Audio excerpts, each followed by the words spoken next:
undefeated heavyweight prospect, Tafon Nchukwi. What's going on, man? How you living right now? Oh, right now, pretty chilled, man. I mean, it's quarantine and all that, but pretty chilled. The only thing right now I'm really missing is that I can't really train as much as I used to, but can't really complain too much. How about yourself, man? Same, man. Same. Few months I've been in quarantine, and it's starting to get better. Just like everywhere else, I think. You just Oh gotta yeah, wait and be patient. sure. Now let's go back to the start where I saw that you signed up for a 30-day trial membership, and then that led to basically you becoming a professional fighter, man. Take me back to those first couple of weeks, when you were training. Oh yeah, I mean, it was basically in the summer. I think it was summer break, like my second year out of college. Just looking for something to do, just to stay active. I saw an ad came up on my screen. I was like, sure, why not try it out? And I went in. The first week went in, I was like, I sat down, talked with somebody. I was like, you know what? I don't think I'm gonna be able to do this because money wise, I wasn't there because I just had my first job. I was working at McDonald's, and then one of my coworkers, my friend, I took him there the next week. I was like, come check this out with me, man. And I told him, don't sign up when you go in there. Just go in there so we can do the free trial. He went in there. They did a great job, and they got him to sign up.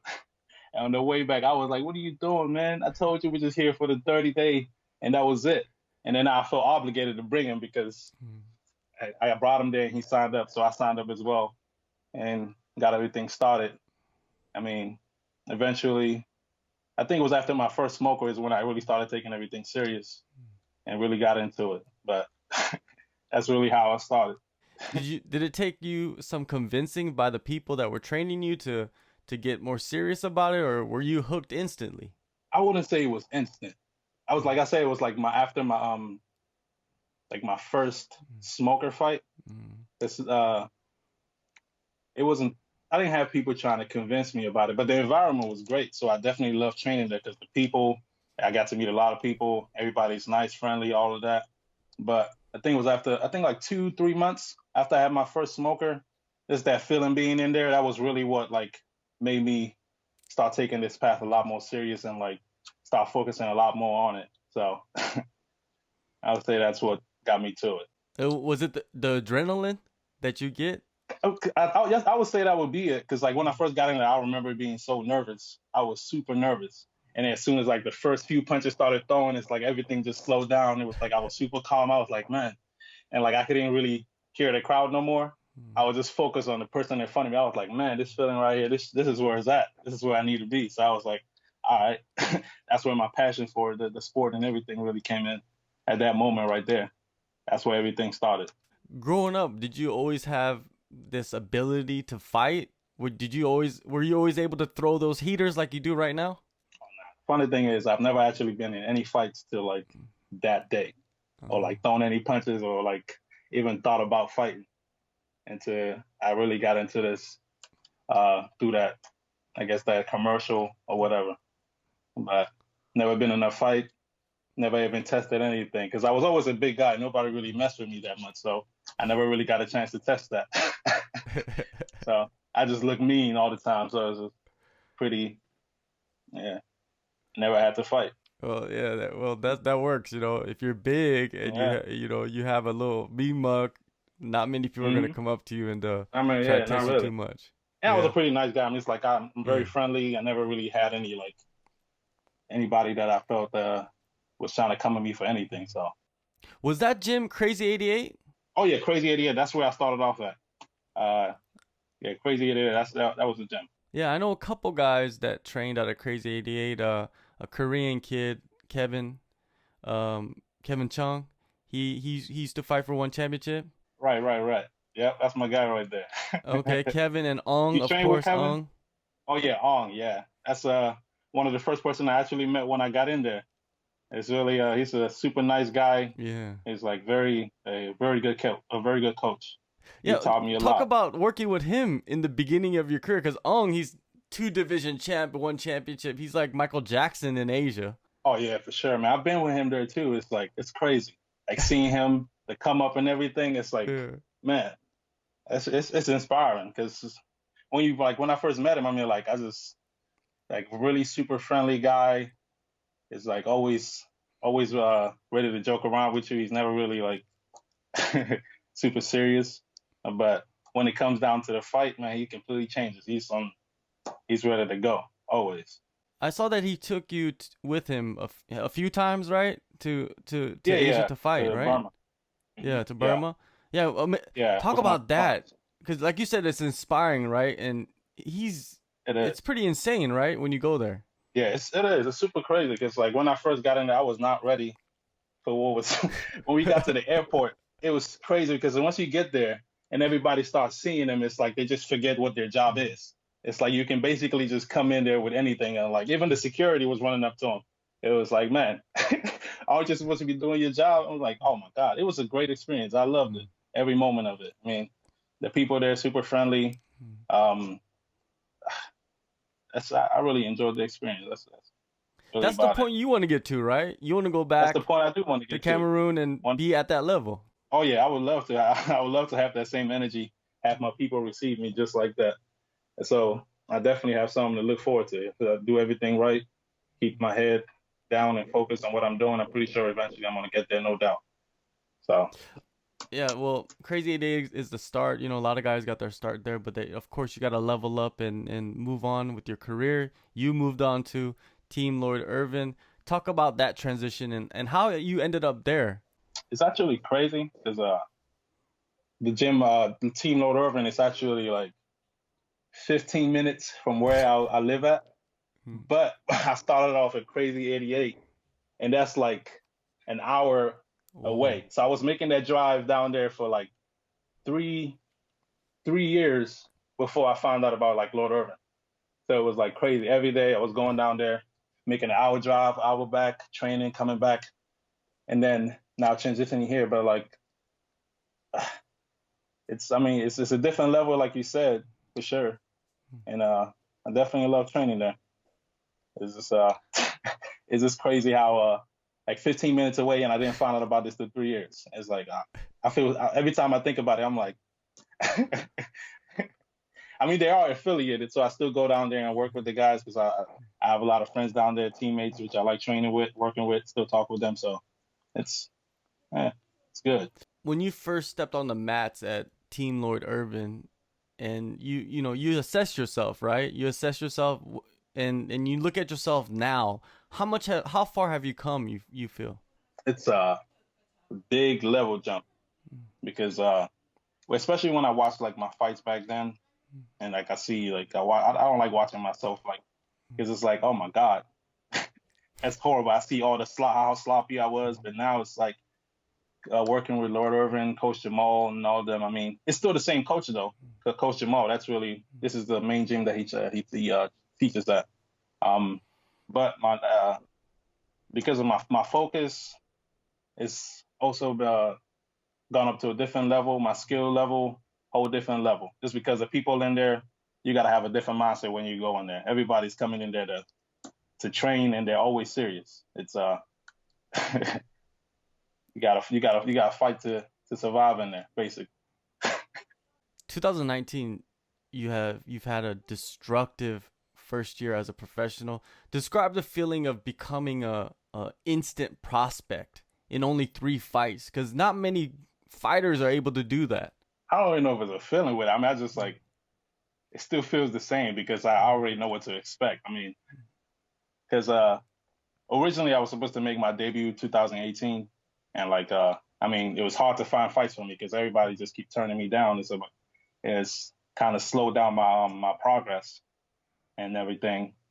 But with everything happening in 2019, I mean, I don't really take it too serious because I'm not to where I want to be yet. So probably once I get into the UFC, I'll see if that changes. But it's it's just another day, really. That's about it. That's all I can really say about that. It must feel good though that people are noticing you more and have confidence that you will become something bigger, right?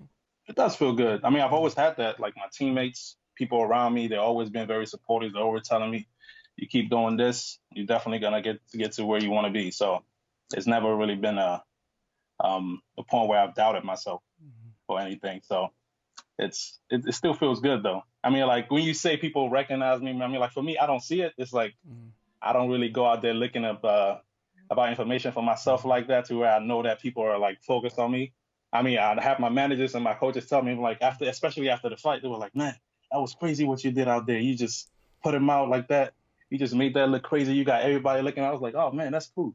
All that I was like, I didn't really know how to react to it because I mean, I was expecting to go in there and do what I had to do. So Yeah, the last fight, Cage Fury 80, November. You go in there, you finish William Knight. He's a guy, the prospect. He was the guy that the UFC gave a developmental deal to, and you put him away fast. Is that the performance where you would tell people, hey, if you want to know about me, go look at that one? Is that the one? uh, I wouldn't say so. Mm. I think I mean I've had like harder fights in like my Mm. amateur career. I Okay. mean, there's not really no footage out there like that because I barely post anything because people once they see it they don't want to fight. Yeah. But that wouldn't be the fight. I'll be like, if you want to know about me, go see this fight because I wasn't really tested in that fight as much. I mean, I just went in there and like completely dominated, and there wasn't anything for you to like. I could have done a lot more. It's like so I don't really think that would be the fight I would say. But because of like how much attention or how much hype he had behind him, I mean, I guess that would kind of in that way you can say yes, I guess.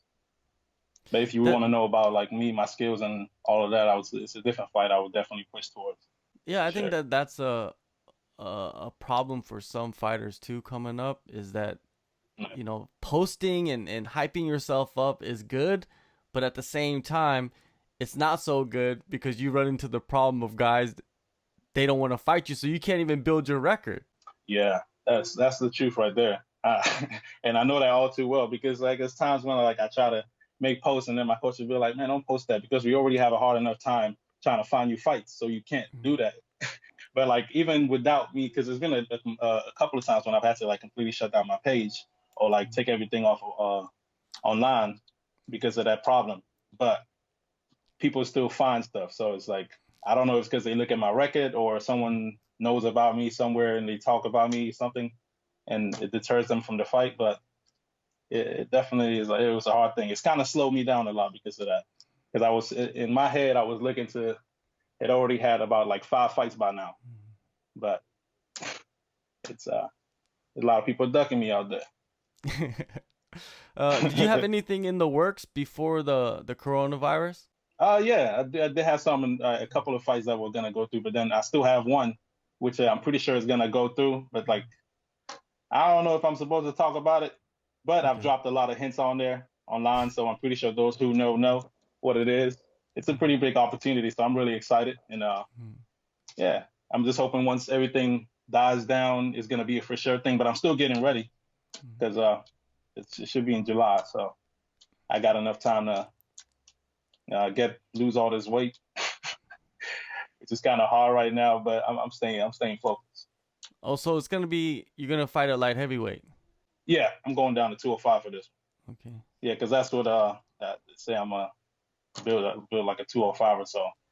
I gotta try to get fights in that division, and I mean I'll take heavyweight, light heavyweight, whichever one. But this is where we're going for this fight because that's where the opportunity's headed. So definitely taking that one. The future is bright. You could fight at both divisions. I mean, there's guys that do that. So, why not? Why not? Right? Oh yeah, definitely. Why not? Looking forward to it.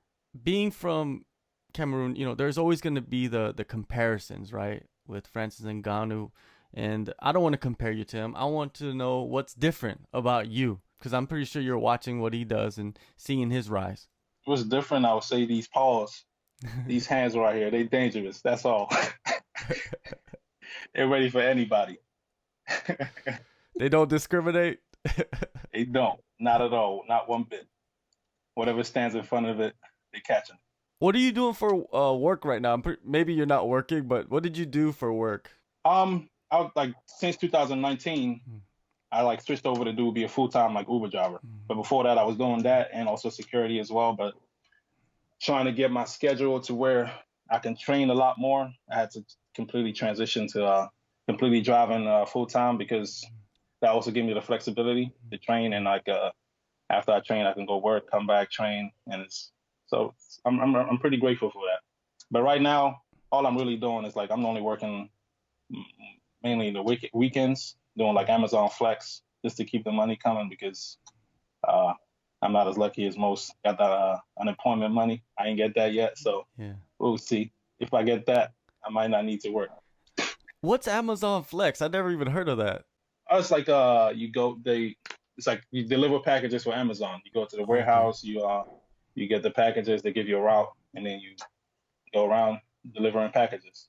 You know, I gotta It's ask pretty you a nice. question though about Uber driving, because Uber drivers have stories. Like, give me a story, man. I know you got some. Man, it's funny because like that's crazy because like you if you would have asked me this question last year, I'd have been like nothing happened because like for all the years I've been driving Uber, nothing has Mm. ever happened to me. But and like New Year's was the year where it's like, oh man, I knew this year it started off so wrong. I was like, something got to be wrong because like New Year's, I think it was New Year's Day.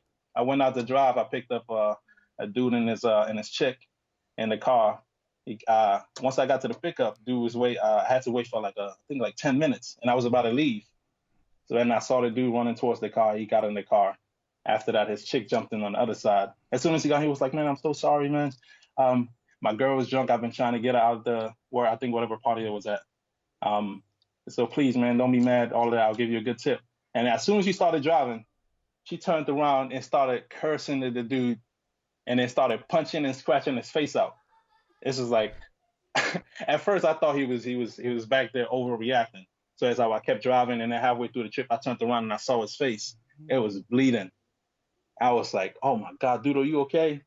But it's a pretty long story because like it's a whole trip. But that was like the really like the only experience I've ever had where it's like, "Oh my God, I don't know if this I should be out here right now." Because eventually we got to I think we got to a highway. I don't remember what road it was. She opened the door while I was driving and tried to jump out. So I had to Oh my god.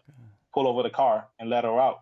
I was like, "What you about to do, man? It's just it is right here." I didn't want to leave him out there in the middle of the road. That would be messed up. It's New Year's and all that. I was like, my last trip. I'm ready to go home. I didn't want to leave the dude. I felt really bad for the dude. So I went out there, talked to the girl. I was like, "Hey, come back into the car, please, so we can finish out the trip." And because the dude was just done with it, he was getting ready to leave her there, but I didn't want to do that because I don't know, leaving her in the middle of the road was definitely not a good thing to do at that time. So I talked her in, brought her back into the car, and as I was driving, she was leaning over my shoulder, talking to me, saying all type of rubbish, and I was like, the whole time I was just saying, "Yeah, definitely, man, I understand what you're saying, but I understand nothing of what she was saying." Mm. And eventually, we got out to the house, and she passed out in my car, and it was like, "Can you?"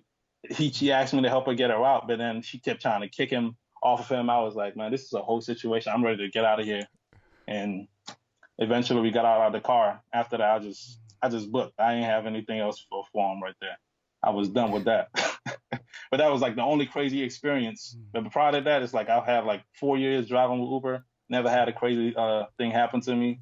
The craziest I've had was someone trying to throw up in my car, but that was about it. But that right there would have to take the cake for me. But it started off the year kind of crazy, and then now with all of this, it's like, man, it's the signs, man. That's the only. You're just adding to the resume, man. You got driver, counselor, bodyguard, everything. Right?